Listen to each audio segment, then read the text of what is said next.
Waalaikumsalam.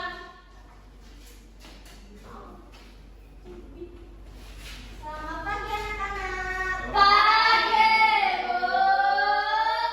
Oke, sebelum kita memulai layanan pada hari ini, ada baiknya kita berdoa dulu. Siapa nih yang mau memimpin doa? Bu. Oke, silakan, siapa namanya? Tornado. Ya, silakan Bernardo. Baiklah, sebelum memulai kegiatan pada pagi hari ini, alangkah baiknya kita mengawalinya dengan berdoa. Berdoa dimulai. Doa selesai. Amin. Oke, sebelumnya ibu mau tanya dulu nih, anak kelas 10 IPS 1 hadir semua atau ada yang hadir? Ada yang tidak hadir, Bu. Siapa? Abu Yuwan Akbar. Tiga orang, Bu. Kenapa tuh tiga orang itu nggak hadir? Sakit atau kenapa? Boleh. Oh, polos semua ya? Oh. Semangat banget ya anak-anak kelas 10 IPS 1 ini. Udah pada sarapan ya? Belum. Kok belum sih? Kenapa tuh kok belum sarapan? Nggak sempat. Nggak Ya sempet. udah, nanti setelah layanan ini kalian sarapan dulu ya. Iya, Bu. Oke, selanjutnya ini kita akan melakukan layanan. Kira-kira semua udah tahu belum kita mau ngelakuin layanan apa? Belum, Bu. Nah, jadi kita akan melakukan layanan bimbingan klasikal. Setelah anak dengar kata dari bimbingan klasikal, apa tuh yang menurut anak-anak bimbingan klasikal itu? Klasikal itu artinya kelas, bukan, Bu? Bisa jadi. Ada lagi yang ingin berpendapat? Mungkin bimbingan yang dilakukan di kelas itu, Bu. Benar. Benar yang dikatakan oleh si siapa sih? Angelina. Angelica sama Ternado. Lima, Bu. Ternado udah. Yo, Tornado. Sama Angelica. Kalau bimbingan klasikal itu adalah pemberian bantuan yang dilakukan oleh guru BK atau konselor untuk konselor dalam waktu yang sama, tempat yang sama, dan topik yang sama. Nah, di dalam bimbingan klasikal itu juga memiliki beberapa tujuan. Yang pertama yaitu untuk membantu perkembangan peserta didik. Yang kedua yaitu untuk menyelesaikan permasalahan yang dihadapi oleh peserta didik. Terus di dalam bimbingan klasikal juga ada beberapa asas. Yang pertama yaitu asas keterbukaan. Jadi di sini ibu minta anak-anak semua untuk terbuka dalam menyampaikan pendapat. Yang kedua yaitu asas kesukarelaan. Nah, anak-anak di sini sukarela nggak datang untuk mengikuti layanan klasikal pada hari ini? Sukarela, Bu.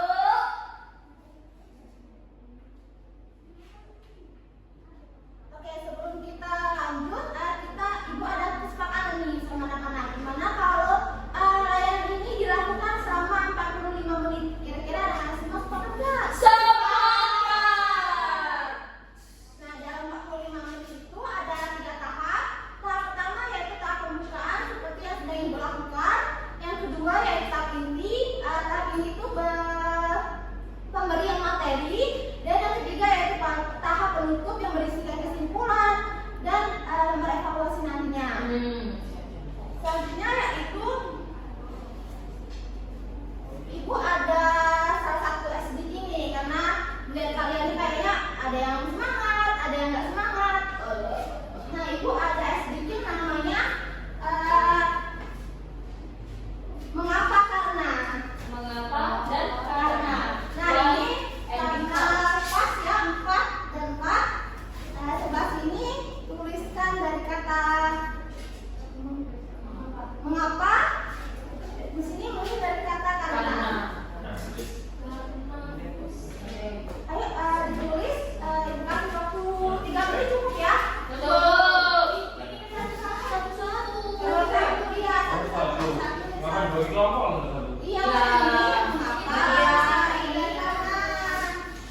Ini. Iya. Mengapa?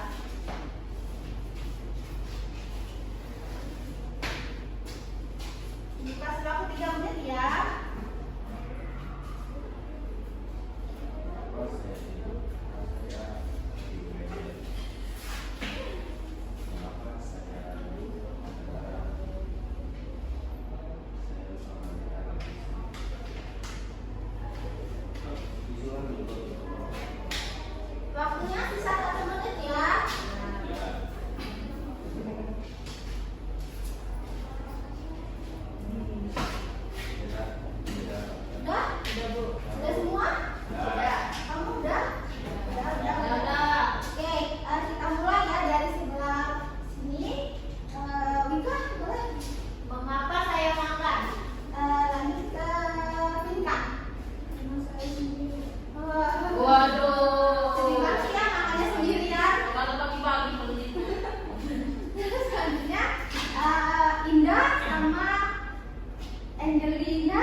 bahasa Inggris. Terus lanjut yaitu materi mengenai pengertian malas belajar. Nah, anak-anak ada yang mau berpendapat mengenai perilaku malas belajar? Boleh, siapa? Tadi Angelina ya. Saya ada temanku namanya Indah, dia tuh kalau buka buku apalagi mata pelajaran FPK, Ya. dia tuh bisa baru buka nih, Ya. baru aja buka udah lah gitu malas rapi, males. Oke, itu juga termasuk perilaku malas belajar ya. Selanjutnya ada lagi yang ingin berpendapat? Boleh, siapa namanya? Malas belajar itu jadi saya punya temanku. Iya. Namanya Angelina. Oh, jadi ya. Dia itu kalau ngerjain tugas sistemnya SKS itu juga belum tentu benar Bu. SKS itu yang misalnya 5 soal yang ini tugasnya udah SKS cuma 2,5 lagi gue yang kerjain. 2,5 gimana tuh kira-kira? Nah, nggak tahu Bu. Saya Bu. Boleh, Saya Angelina? namanya Indah, namanya Juli. Dia tuh kalau misalnya besok tuh udah tahu nih ada ujian, dia tuh langsung kayak, oh ngapain ujian tuh? Juga nilainya kalau tetap kecil. juga perilaku malas belajar ya. Oke, selanjutnya yaitu mengenai pengertian tadi. Benar yang dikatakan dari India sama Angelina tadi bahwa pengertian dari malas belajar yaitu rasa tidak ingin mengerjakan sesuatu hal, malas juga segan, tidak suka, tidak berminat dan tidak bernafsu pada kegiatan belajar. Tidak berkeinginan. Selanjutnya yaitu mengenai ciri-ciri siswa yang malas belajar. Nah, ada yang mau berpendapat mengenai ciri-ciri siswa yang berperilaku malas belajar? Boleh katakan? Saya Bu. Oh dia berarti Bu malas. Iya kan? Kalau dari diri saya sendiri kan biasanya menunda pekerjaan, tidak buat PR. Oke, ada lagi yang mau berpendapat? Ah, belum selesai kan? Kalau ulangan tuh ulangan pas baca buku pas ulangan. Oke, itu juga ciri-cirinya. Terus lanjut Mika. Ciri-ciri siswa yang harus belajar itu salah satunya itu mengerjakan PR itu pas sudah datang di sekolah bukan pagi-pagi Bu. Jadi dia sengaja datang pagi itu buat kerjain tugas. Ada lagi yang ingin berpendapat mengenai ciri-ciri? Ada Bu. Jadi kalau misalnya pulang sekolah itu bukannya ngerjain tugas malah diajak main langsung gas. Oh, itu juga benar. Jadi benar yang dikatakan oleh sama teman-teman tadi bahwa perilaku malas belajar itu ada melamun saat belajar, bermain-main saat belajar, terus suka mengganggu suasana kelas, prestasi belajar sangat rendah, dan tidak pernah serius dalam belajar. Selanjutnya yaitu mengenai faktor malas belajar. Nah, kira-kira menurut anak-anak nih, apa faktor dari perilaku malas belajar itu? Boleh? Siapa namanya? Oke, Rika, silakan. Karena main game. Oke, itu juga bisa jadi faktor. Terus lanjut. Prokrastinasi Bu. Indah. Kurang motivasi Bu. Oke, kurang motivasi. Lanjut tadi siapa? Alvin. Nah, ada Bu, adanya perilaku Bu, prokrastinasi Bu. Oke, dokter nasi. Terus Apalagi? selanjutnya Yurika. FOMO Bu, ikut-ikutan teman. Oke, benar. Yang dikatakan oleh Yurika. Dan tadi ada Sherina. Ngerasa udah pintar tadi jadi bodoh. Dan akan terjadi. Ya udah. Iya. Apakah tinggal bisa juga ya? Benar yang dikatakan oleh teman-teman tadi. Dikatakan oleh Sherina, Indah, Angelina. Rika. Ya, Angelina, Rika, terus ada Alfian tadi, Yurika, terus lanjut yaitu mengenai ini faktornya itu ada dua, faktor internal dan eksternal. Faktor internal itu merupakan adalah faktor fisik. Nah, jadi kalau misalnya diri kalian lagi sakit, lagi tidak enak badan, itu pasti akan mempengaruhi sistem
belajar yang menurut dia bisa bikin dia nyaman belajar gitu ya. Lingkungan belajar itu pasti sangat berpengaruh ya. Ada lagi mungkin terakhir, boleh cerita? Untuk belajar itu cari tempat yang kondusif dan hindari teknologi seperti handphone biar tidak terdistract. Oke, benar ya dikatakan teman-teman tadi, kalau misalnya strategi belajar yang kalian sebut itu bisa dilakukan di rumah ketika kalian sedang malas belajar. Selanjutnya yaitu mengenai strategi. Yang pertama yaitu tanamkan kesadaran pada diri sendiri bahwa belajar adalah suatu kewajiban dan tanggung jawab sebagai seorang pelajar yang hasilnya akan diraih di masa yang akan datang. Strategi untuk mengatasi malas belajar yang pertama yaitu tanamkan kesadaran pada diri sendiri bahwa belajar adalah suatu kewajiban dan tanggung jawab sebagai seorang pelajar yang hasilnya akan diraih di masa yang akan mendatang. Yang kedua yaitu biasakan untuk membaca buku sebelum tidur. Yang ketiga, rapikan ruang belajar agar nyaman ketika belajar. Yang keempat yaitu pilih waktu yang paling tepat untuk belajar. Yang kelima, benar dan kata mungkin tadi bahwa jauhkan elektronik dan sejenisnya ketika belajar. Yang selanjutnya yaitu jadikan waktu belajar ini menjadi kebiasaan rutin sehari-hari. Dan yang terakhir yaitu selain waktu belajar yang rutin, sediakan juga waktu yang cukup untuk bermain, menonton, dan berinteraksi dengan teman-teman. Nah, selanjutnya yaitu dampak malas belajar. Nah, apa nih yang anak-anak rasakan ketika anak-anak sedang mengalami perilaku malas belajar? Dampak apa yang akan terjadi? Oke, boleh Angelina. Ini Bu, kalau berdasarkan dari kasus Yuli teman saya tadi itu, Iya. dia tuh kan males, jadi dia tuh jadinya tuh apa ya, ranking pertama dan yang belakang. Oke, ini terakhir ya Iya. berarti. Ada lagi yang ingin berpendapat? Boleh Finka? Kesulitan menjawab saat ulangan. Oke, benar yang dijawab oleh Finka. Terus selanjutnya ada lagi yang ingin berpendapat? Terus, Oke, Angelina lagi. nah yang kalau teman saya ini dia tadi tuh, jadi dia tuh kena marah orang tuanya Bu. Oh iya, jadi kalau misalnya kalian berperilaku malas belajar itu akan menyebabkan dampak-dampak yang seperti teman-teman sebutkan tadi. Nah, tapi dampak yang paling menonjol pada anak yang malas belajar itu yang pasti prestasi belajarnya yang selalu rendah. Bahkan mungkin tidak selalu rendah, tapi paling rendah di antara teman-teman yang lain. Ya, selanjutnya ini materi kita udah selesai. Sekarang Ibu minta kalian satu orang untuk menyimpulkan hasil dari materi yang sudah kita paparkan bersama-sama. Ada yang mau menyimpulkan? Kamu mau ya? Yuk, tangan yuk. Kalau nggak ada yang tunjuk. Oke, boleh. Siapa tadi? Indah ya? Ya, jadi kesimpulannya itu kalau misalnya kita mau belajar itu prestasi bisa menurun. Terus juga faktornya itu ada dari lingkungan sekitar, teman, orang tua, dan juga ada dari faktor fisik. Terus juga malas belajar itu sangat tidak baik ya Ibu, karena nanti bisa dimarahin orang tua, bisa dijauhin teman kalau misalnya kita terus-terusan malas belajar. Mungkin itu saja, terima kasih. Oke, sekarang Ibu lanjut. Ibu ada video yang akan kita tonton bersama-sama.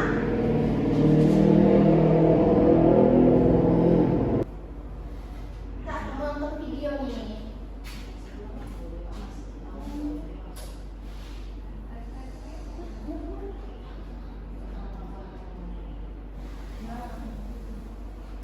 Oke nih, kita ada video, salah satu video gara-gara malas belajar.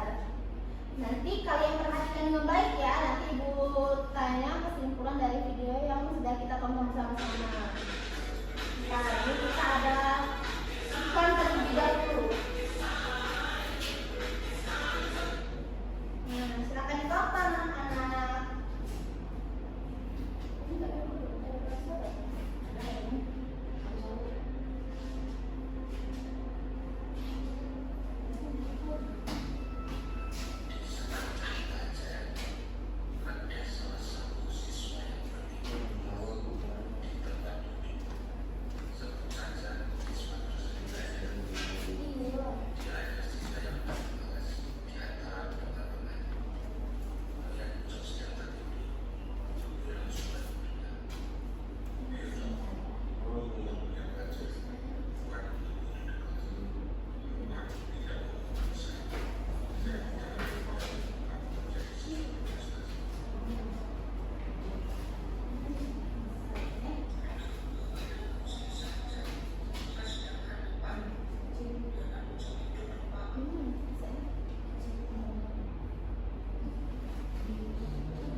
misalnya kalau malas belajar tuh nilainya jadi kecil, terus nyesel juga dan terus itu. Oke.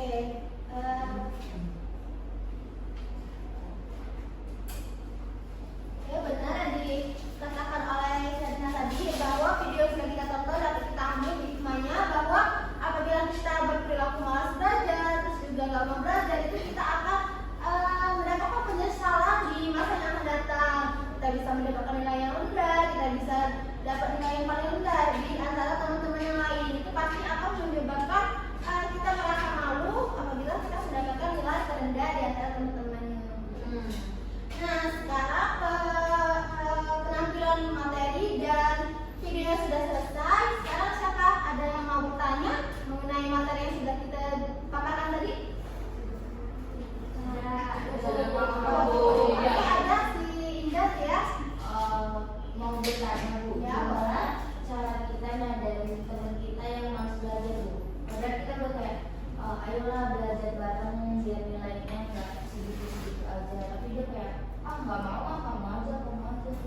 Oke, ada cara yang dapat kita lakukan apabila ada teman kita yang sudah diajak tetap nggak mau.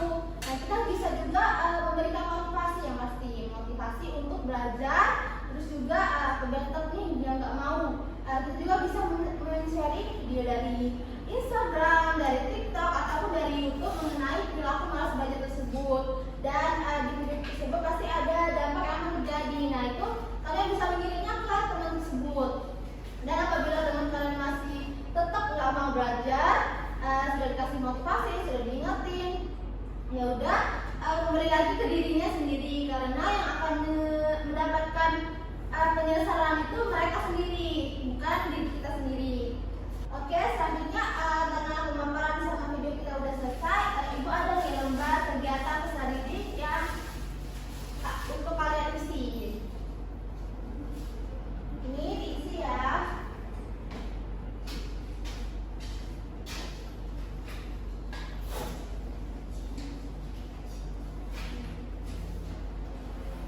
Lucunya.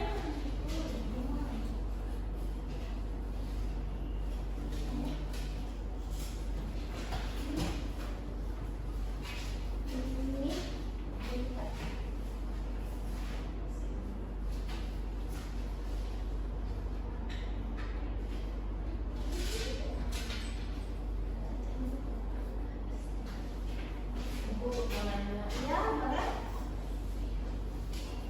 Makasih Bu. Oke. Silakan diisi dulu ya.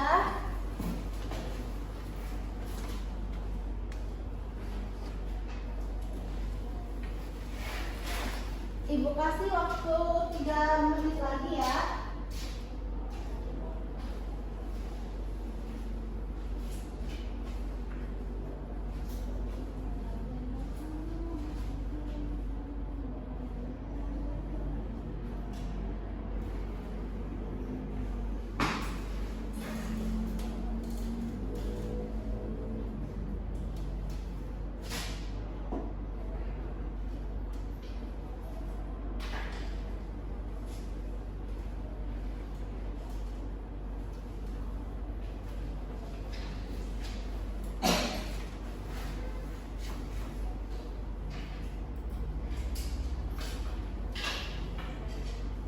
Udah Bu. Udah?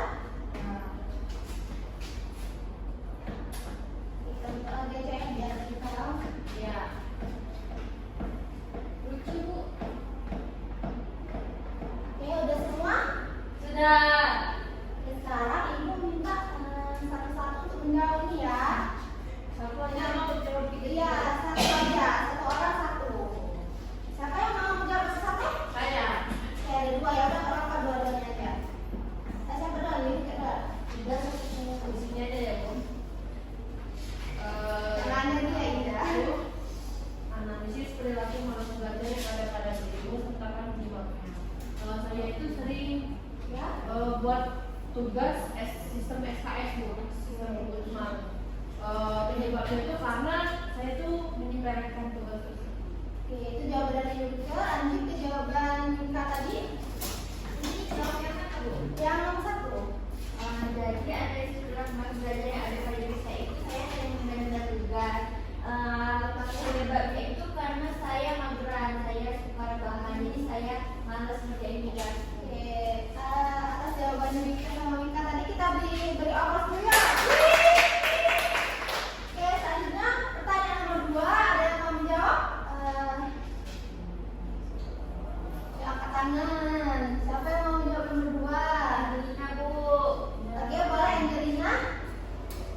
Jadi cara untuk menghindari atau mengatasi perilaku malas belajar yang ada pada diri saya itu yang pertama, misal balik sekolah itu kalau ada teman yang ngajak main tuh bilang nanti dulu ya, aku mau ngerjain tugas dulu.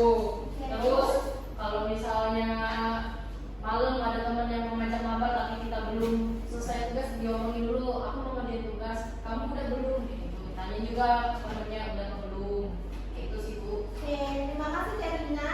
Kita beri Angelina, kita beri aplaus juga. Nah, dan terakhir ini udah loh. Siapa nih yang mau angkat tangan? Tornado. Tornado, boleh Tornado jawaban yang mana nih yang benar menurut Tornado? Ini ada 4 pilihan, kira-kira yang benar yang nomor berapa ya? Tidak pernah main dalam belajar. Apa? Tidak pernah main dalam belajar. Ya benar yang dijawab Tornado. Oke, ini sudah di penghujung. Ini udah di penghujung layanan kita pada hari ini. Mungkin KPD-nya kumpul dulu ya.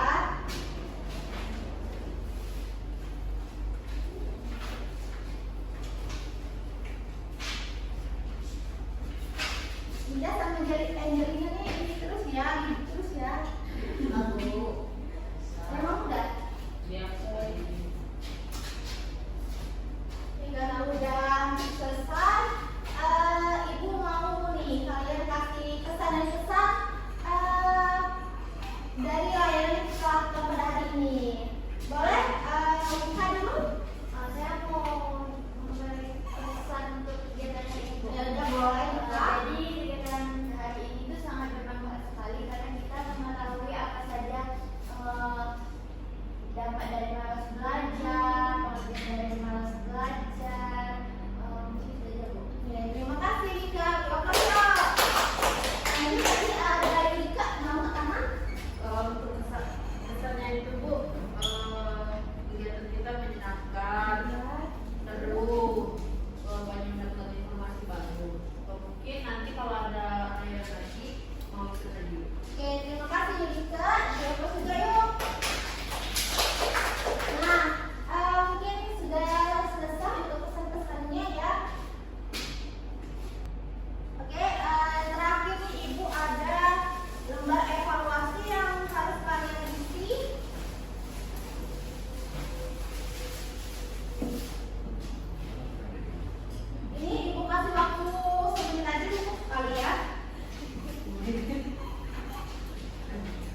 nanti